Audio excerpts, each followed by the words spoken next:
Let's start with what already happened this week, though, including a marquee win for UAlbany without their star attackman, mind you. Yeah, Tehoka and Nanticoke suspended for the Great Danes game against UMass on Tuesday. That due in part to his altercation against Binghamton over the weekend.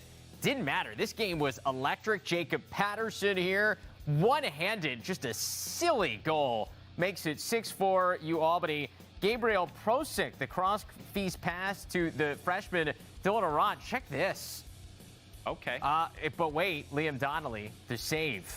Makes it a 9-7. It keeps it a 9-7 game. And then the BTB from Camden Hay. Great Danes. I mean, it's always a highlight when they're playing.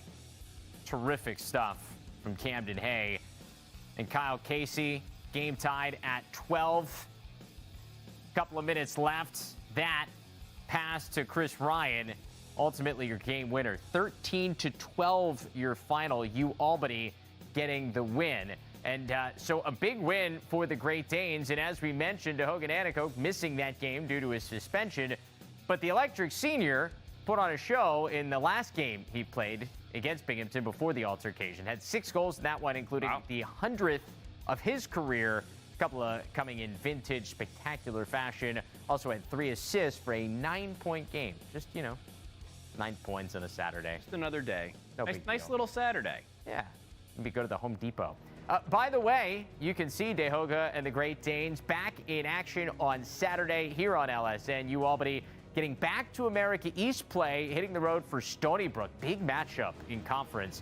Face-off set for 3 p.m. Eastern right here. You got LaxSportsNetwork.com. Seawolf or a Great Dane in a fight? That would be wild. A mascot fight at that. I don't know. Yeah. That's a good question. Be crazy. Going to ponder that throughout the show. Speaking of UAlbany, when T.D. Ierlan transferred from Albany to Yale, it was perhaps the highest profile lacrosse transfer ever, at least at the time before everything happened this past year. But now Ierlan on the move again, this time to Denver, and again, he's got the eyes of the entire lacrosse world on him. That's why we've got video of him at practice. Here's Ierlan, our first look at him in Denver Pioneers colors. This coming earlier this week. He's wearing the number 60. You, of course, know by now he holds virtually every face-off record there is in the NCAA. You can see our interview with him about the transfer in our on-demand section right now. But before that, make sure you listen here to what his now coach, Bill Tierney, had to say about the face-off star joining DU. His first thing with Denver was supposed to be our game against Villanova on Sunday. But since that got canceled, his first time with our team was 8 a.m. on Saturday.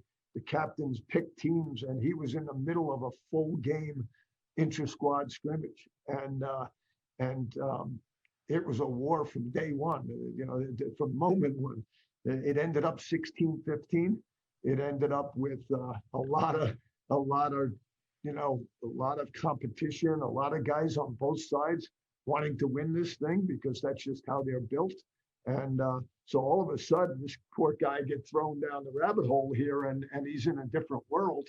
And by the way, he's facing off against one of the best face-off guys in the country in Alex Stathakis and Brett Bose.